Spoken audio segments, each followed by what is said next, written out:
준비하는 자에게 때가 옵니다. 예, 이제 오늘부터 이제 영상으로 제 얼굴이 이따만하게 크게 이제 나오다 보니까 집에서 이 메이크업을 굉장히 신경을 또 많이 쓰게 되더라고요. 그래가지고 평상시 같으면 거울 뭐 한 번, 두 번 보고 교회 오는데 오늘은 한 10대 번 보고 왔습니다. 혹시 죽음께 기미라도 있을까 싶어가지고 얼마나 노심초사하면서 거울을 봤는지 모릅니다. 예, 여러분 위대한 삶을 살았던 신앙인들의 발자취를 따라가 보면 몇 가지 공통된 점을 발견할 수 있는데 그 중에 한 가지는 그들은 한결같이 준비하는 자들이었다라는 사실입니다. 그들은 파란만장한 인생을 살면서도 항상 내일을 준비하며 살았던 것을 발견하게 됩니다. 자, 믿음의 조상 아브라함은 조카 롯이 그돌라오멜과 그와 함께한 왕들에게 사로잡혔다는 소식을 듣고 집에서 평상시 기르고 훈련시켰던 318명의 정예 용사들을 거느리고 롯을 구출해내게 됐죠. 만약 318명의 용사들을 미리 준비하지 않았다면 롯을 구해내지 못했을 것입니다. 또 축복을 간절히 사모했던 야곱은 형 에서의 장자 명분을 준비하고 있었던 팥죽 한 그릇으로 탈취해내고 장자가 받을 축복마저 가로챘죠. 그리고 외삼촌 라반의 집에 머물면서도 언젠가는 고향으로 돌아갈 것을 기다리며 하나하나 준비하며 사는 그런 사람이었습니다. 모세 또한 40년 동안을 바로의 왕궁에서 준비되었고 또 40년을 미디안 광야에서 준비되었죠. 그래서 나이 80 고령이 되어서야 비로소 그에게 때가 찾아왔습니다. 준비하는 자에게는 때가 오는 줄로 믿으시기 바랍니다. 준비하는 자만이 때를 만날 수 있어요. 준비하지 않으면요 때를 만날 수 없습니다. 설령 때를 만나도 자기 것으로 만들 수가 없습니다. 이 때가 온다는 말은 기회가 온다는 말입니다. 축복이 온다는 말이에요. 기회나 축복은 언제나 누구에게나 찾아오는 것이 아닙니다.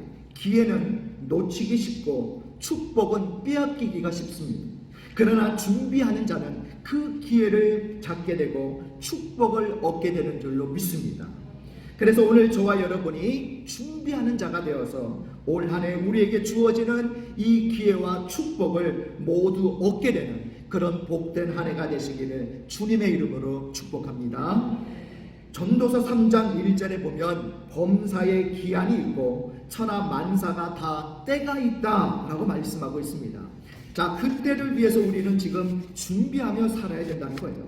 여러분, 준비하는 자에게는 반드시 때가 온다는 사실을 분명히 기억하시기 바랍니다. 자, 미국 프로야구에 보면 메이저리그가 있고 마이너리그가 있습니다. 우리나라로 말하면 1군과 2군이 있다라고 말할 수 있겠죠. 야구 선수라고 해서 다 같은 야구 선수가 아니에요. 같은 팀 동료라고 해도 메이저리그 선수가 있고 마이너리그 선수가 있습니다. 이 마이너리그에서 잘해야 메이저리그로 올라갈 수 있는 거예요. 자, 그런데 이것이 그리 만만치가 않다고 합니다. 100명의 마이너리그 선수들이 있다면 그 중에 메이저리그로 올라가는 선수는 얼마나 되느냐? 고작 2명 정도만이 100명 중에 2명 정도만 올라간다는 거예요. 자, 그러니 얼마나 그 경쟁과 노력이 대단하겠습니까? 또 메이저리그 선수가 되는데도 많은 시간뿐만 아니라 한 선수당 평균 100만 달러, 우리 돈으로 환산하면 약 13억 원 정도의 엄청난 돈이 이 메이저리그 선수로 만드는 데 들어간다고 해요. 그러니 이 냉엄한 현실 속에서 얼마나 경쟁이 치열하겠습니까? 선수들은 모두 다 피지땀을 흘리며 연습에 연습을 거듭합니다. 과거 이 메이저리그의 코리안 특급, 여러분 누가 생각나십니까? 박찬호 선수. 여러분 박찬호 선수도 한때는 메이저리그에서 뛰다가 한때 마이너리그에서 눈물을 흘렸던 때가 있었죠. 그러한 서러움을 참고 이겨냈을 때에 그에게도 기회가 찾아오게 되었던 겁니다.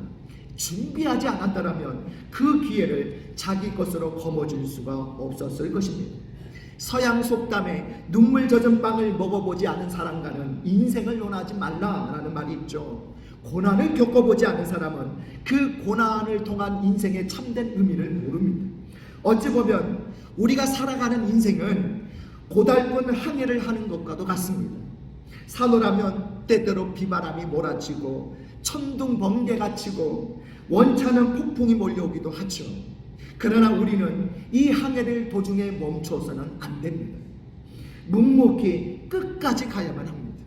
아무리 삶이 고단하고 힘들어도 결코 포기해서는 안 됩니다. 힘차게 다시 일어서야만 되는 것이죠. 꾸준히 준비를 거듭한 자에게 때가 오는 줄 믿습니다. 기회와 축복은 준비된 자에게 찾아오는 것입니다. 오늘 우리에게도 하나님이 사용하시는 때, 하나님이 들어 쓰시는 때가 있답니다. 그 때를 위해서 오늘을 준비하며 살아야 됩니다. 하나님은 우리를 지으신 토기장이와 같으신 분이십니다. 우리는 한낱 진흙에 불과한 존재들이에요. 하나님께서는 우리를 어떤 이는 기히 쓰는 그릇으로, 또 어떤 이는 천히 쓰는 그릇으로 만드셨습니다. 자, 오늘 본문 말씀 디모데후서 2장 20절 21절 같이 했습니다. 시작. 큰 집에는 금그릇과 은그릇뿐 아니라 나무그릇과 질그릇도 있어 귀하게 쓰는 것도 있고 천하게 쓰는 것도 있나니, 그러므로 누구든지 이런 것에서 자기를 깨끗하게 하면 귀 쓰는 그릇이 되어 거룩하고 주인의 쓰심에 합당하며 모든 선한 일에 준비함이 되리라. 아멘. 자, 우리는 귀하면 금그릇처럼 은그릇처럼 귀 쓰는 그릇이 되시기를 축복합니다. 자, 그러나 오늘 말씀 속에서 핵심은 그게 아니에요. 자, 오늘 더 우리에게 주시는 더 커다란 교훈은 따로 있습니다. 금그릇, 은그릇, 나무그릇, 질그릇, 이게 중요한 것이 아니라 이미 만들어진 그릇들을 가지고 우리가 어떻게 쓰임받느냐, 이게 중요하다는 거예요. 이미 만들어진 그릇들을 가지고 이렇다 저렇다 할 것은 못 된다는 것입니다. 피조물이 조물주에게 나를 왜 질그릇으로 만드셨습니까? 나를 왜 나무 그릇으로 만드셨습니까? 이렇게 따지고 덤벼드는 것은 어리석고 불경한 짓이죠. 우리 로마서 9장 20절 21절도 같이 했습니다. 시작. 이 사람아, 내가 누구이기에 감히 하나님께 반문하느냐? 지음을 받은 물건이 지은 자에게 어찌 나를 이같이 만들었느냐 말하겠느냐? 토기장이가 진흙 한 덩이로 하나는 귀 쓸 그릇을, 하나는 천이 쓸 그릇을 만들 권한이 없느냐. 아멘. 그러므로 우리의 주된 관심은 금그릇이냐 질그릇이냐 이게 아니라 주님께 쓰임 받느냐 못 받느냐 하는 것이 되어야 한다는 거예요. 자, 어떤 사람은 하나님께서 금그릇처럼 귀하게 쓰시는 분도 있습니다. 그러나 어떤 사람은 하나님께서 하찮은 질그릇처럼 만든 사람도 있어요. 자, 그런데 중요한 것은 쓰임 받는 그릇이 되어야 한다는 거예요. 이게 중요한 거죠. 자, 여러분 집에 가시면, 자, 여러분 이게 그 부엌 쪽에 보면 여러 가지 그릇들이 있죠. 자, 여러분 귀 쓰는 그릇도, 아주 귀한 그릇도 있죠. 이게 아주 귀한 손님들이 왔을 때만 꺼내놓는 귀한 그릇도 있는가면, 또 평상시 늘 우리가 자주 애용하고 쓰는 그릇도 있습니다. 여러분 반드시 비싸다고 해서 다 좋은 것은 아니에요. 가끔씩 이렇게 홈쇼핑 보면 무슨 이렇게 그릇 세트를 뭐 몇백만 원에 판매하는 경우도 봤는데 저는 도무지 이해가 안 되더라고요. 저걸 왜 몇백만 원 주고 살까? 우리 진구시장 가면 5천 원이면 살 거를.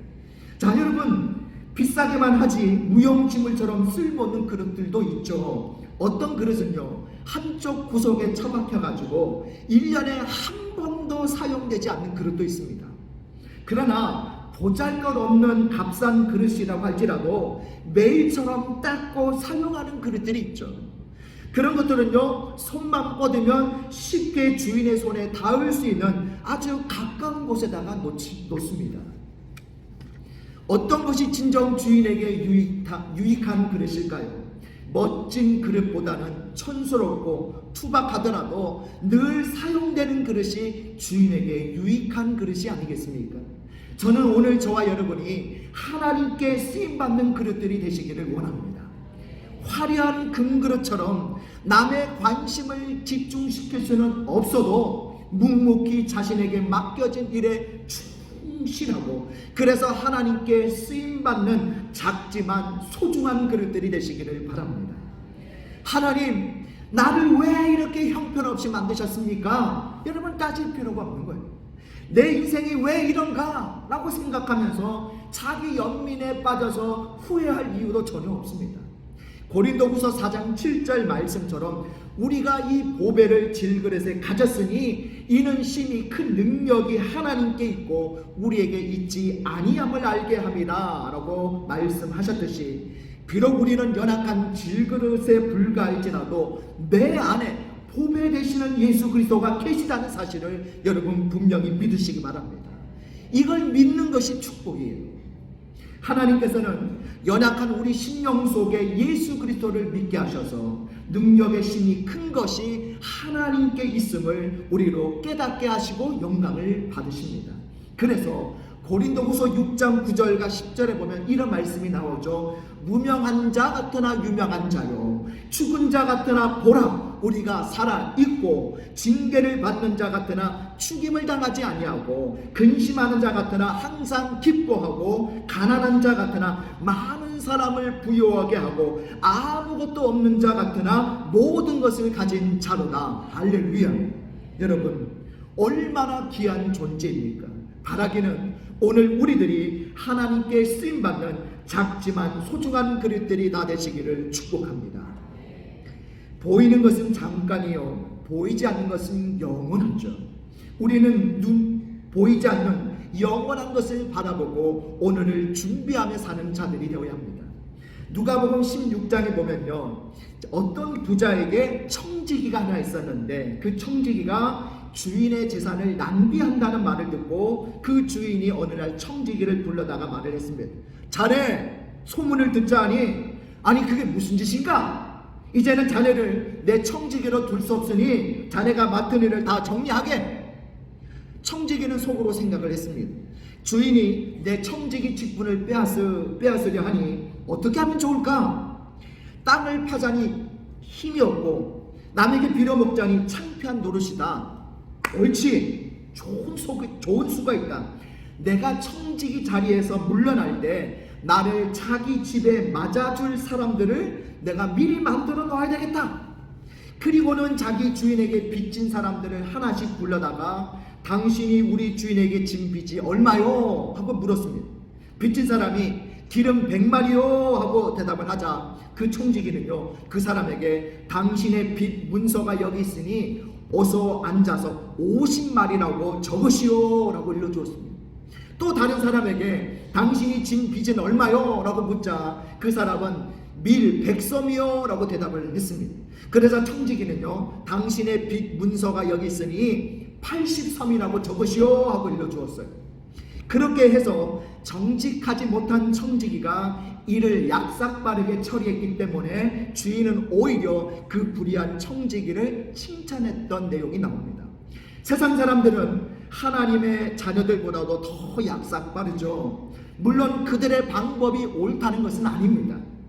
예수님께서는 이 비유 말씀을 우리에게 해주시면서 우리에게 중요한 교훈을 던져주고 있어요. 그것은 잠깐의 삶을 살아가는 세상 사람들도 이렇게 내일을 준비하며 사는데 하물며 영원한 것을 바라보고 사는 하나님의 백성들은 어떠해야 되겠느냐라는 교훈을 주고 있는 거예요. 믿음의 성도는 예수님의 재림을 준비하는 자들입니다. 또한 영원한 천국을 바라보고 사는 자들이에요. 그리고 이 땅에서도 풍성한 열매를 기대하며 준비하는 자들이 되어야 되는 거죠. 그러기 위해서 우리는 내일을 준비하며 사는 자들이 되어야 할 줄 믿습니다. 자, 오늘 본문 말씀 21절에 보니까요, 주인의 쓰심에 합당하며 모든 선한 일에 준비함이 되리라 라고 말씀했어요. 바라기는 하나님께서 정하신 때에 쓰임받기에 합당하며 모든 선한 일에 준비된 자들이 되시기를 바랍니다. 자, 그러기 위해서는 오늘 우리는 무엇을 준비하는 자들이 되어야 될까요? 우리 화면 보시면서 첫 번째 따라해 보실까요? 기도로 준비하는 자가 되어야 합니다. 성경은 지속적으로 우리에게 말씀하시죠. 깨어서 기도하라. 시험에 들지 않게 기도하라. 쉬지 말고 기도하라. 기도는요, 성도들이 준비해야 될 가장 첫 번째 요소임을 기억하시기 바랍니다. 무슨 일을 결정하기 전에 하나님의 선하신 뜻을 먼저 구하시기 바랍니다. 내 뜻대로 하는 게 아니에요. 하나님이 기뻐하시는 뜻을 구하십시오. 다윗은 자신이 하나님의 성전을 짓고 싶었죠. 그리고 충분히 지을 수 있는 능력도 믿음도 그에게 있었습니다. 그러나 기도를 하는 가운데 그것이 하나님이 기뻐하시는 뜻이 아님을 깨닫게 되었죠. 하나님은 그에게 성전 짓는 것을 허락하지 아니하셨습니다. 단지 그 아들 솔로몬을 통해서 성전을 짓겠노라고 약속해 주셨죠. 그래서 비록 자기 자신이 성전을 짓지는 못했지만 다윗은 그러함에도 불구하고 어린아이처럼 마냥 기뻐했습니다. 그리고 성전에 필요한 모든 기물을 준비했습니다. 이처럼 하나님의 뜻을 먼저 구하는 성도들이 되시기를 바랍니다. 베드로전서 4장 7절에 만군의 마지막이 가까이 왔으니 그러므로 너희는 정신을 차리고 근신하여 기도하라 라고 말씀합니다.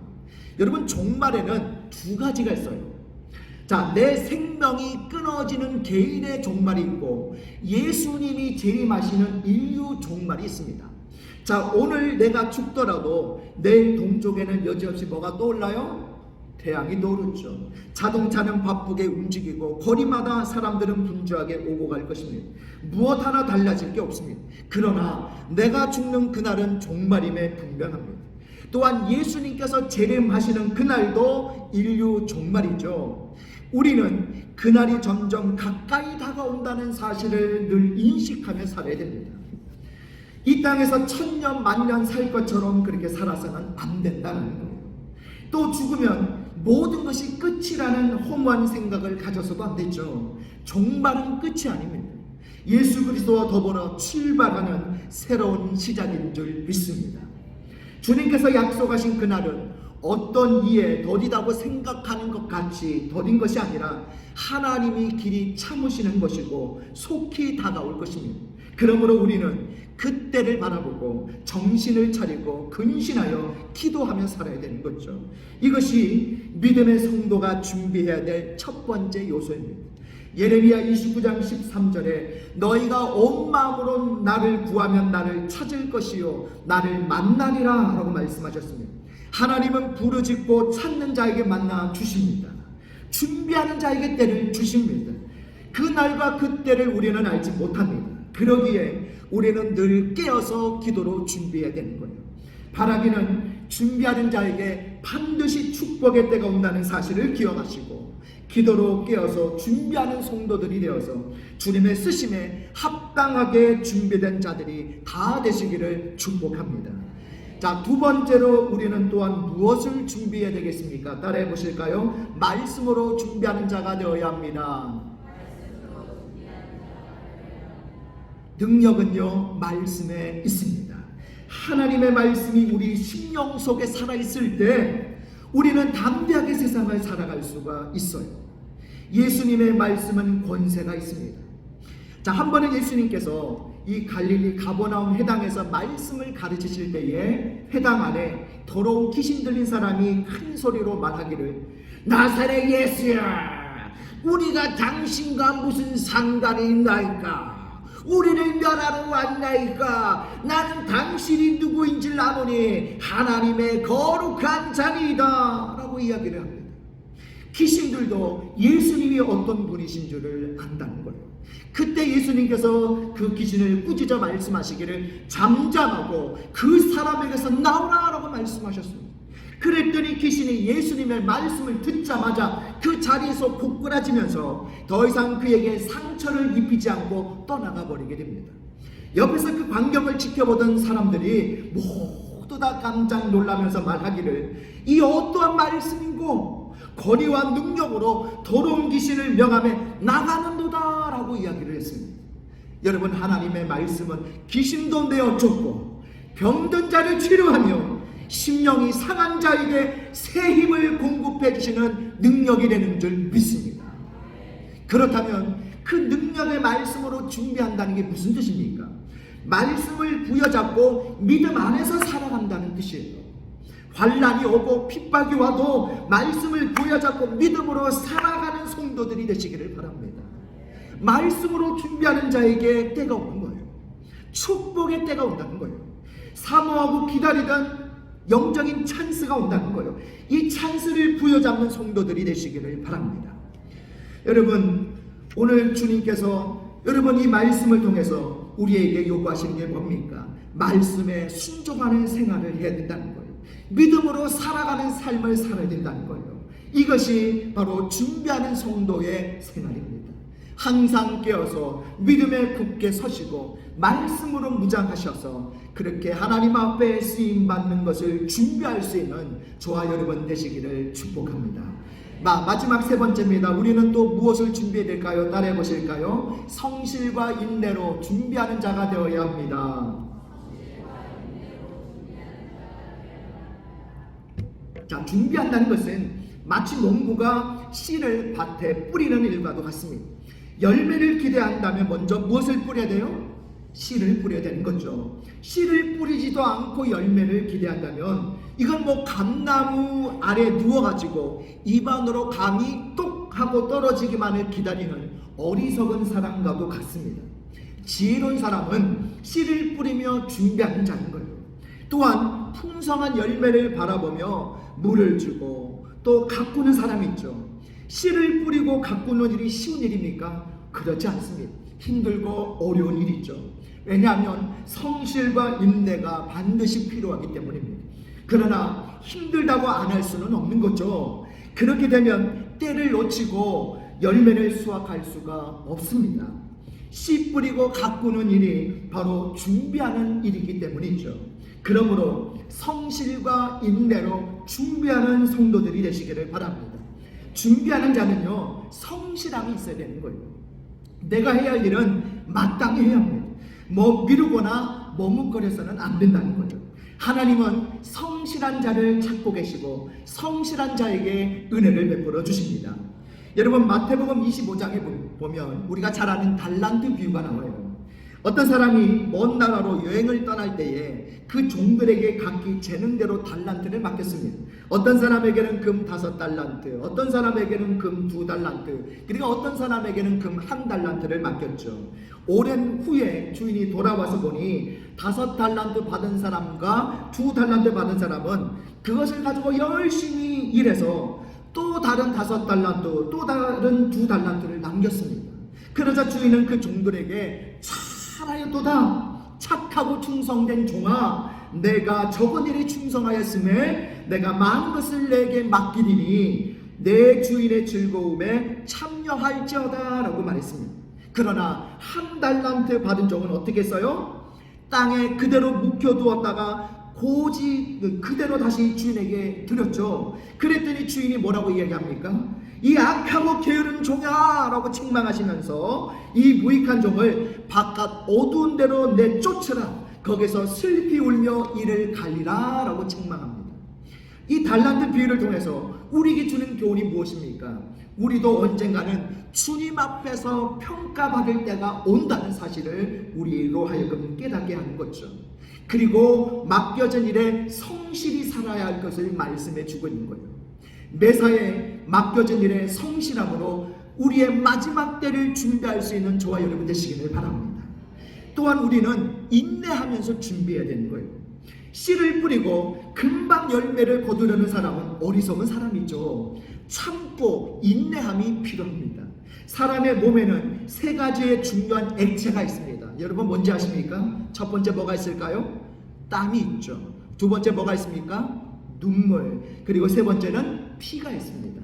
땀은 노력할 때 흐르는 것이고, 또 눈물은 슬픔과 기쁨의 감정이 폭발할 때 생기는 것이고요, 피는 생명과 역동적인 희생을 상징하죠. 그러므로 땀과 눈물과 피는 성도의 인내를 말해주는 것입니다. 요한계시록 2장 10절 말씀에 내가 죽도록 충성하라, 그리하면 내가 생명의 관을 내게 주리라 라고 말씀하셨습니다. 우리는 하나님께 일꾼으로 부름 받았습니다.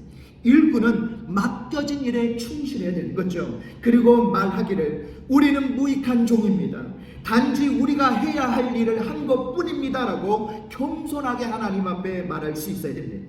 물론 하나님은 행한 대로 갚아주시는 분이시지만 그것을 목적으로 삼고 일을 해서는 안 되죠. 이미 우리는 예수 그리스도를 믿음으로 그 어떤 것과도 비교할 수 없는 충분한 대가를 이미 받은 복된 자들인 줄 믿으시기 바랍니다. 여러분, 무더운 여름철에 나뭇가지에 붙어가지고 하고 이렇게 지저귀는 벌레가 있죠. 뭡니까? 매미죠. 제 소리가 매미랑 비슷했나 모르겠습니다. 나름대로 최선을 다했다고 했는데, 여러분, 이 매미의 수명이요 며칠이나 되는지 아십니까?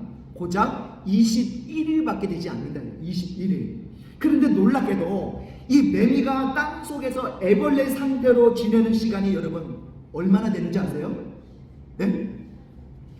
적게는요 13년에서 길게는 17년이라는 긴 세월이 흐른다고요. 제가 설교를 준비하다가 깜짝 놀랐어요. 에? 설마 그렇게 긴 기간을 땅속에서 준비를 한다고? 고작 21일을 살기 위해서 최대 17년이라는 긴 세월 동안 땅속에서 기다리며 인내하며 살아간다는 거예요. 겨우 3주 동안 밝은 지상에 올라와서 화려한 날개를 펼치기 위해서 암흑가도 같은 땅속에서 애벌레로 최대 17년 동안을 인내하며 사는 이 매미의 생애는요 우리에게 인내에 대한 교훈을 주고 있죠. 오늘 우리도 성실과 인내로 준비하는 자가 되어야 됩니다. 준비하는 자만이 때를 만나게 되는 거예요. 여러분, 열매를 거두기 원하십니까? 축복받기를 원하십니까?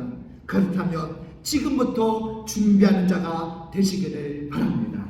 말씀을 정리합니다. 우리 화면 보시면서 함께 말씀 정리해 볼까요? 우리는 무엇을 준비해야 되겠습니까? 우리 세 가지 같이 있습니다. 시작. 기도로 준비하는 자가 되어야 합니다. 말씀으로 준비하는 자가 되어야 합니다. 성실과 인내로 준비하는 자가 되어야 합니다.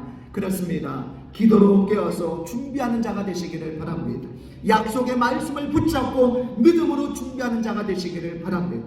또 성실과 인내로 맡겨진 본분을 잘 감당하며 준비하는 자가 되시기를 바랍니다. 그래서 하나님이 주시는 축복의 기회를 반드시 만나고 쓰임 받는 때가 반드시 임할 수 있는 저와 여러분 되시기를 주님의 이름으로 축복합니다.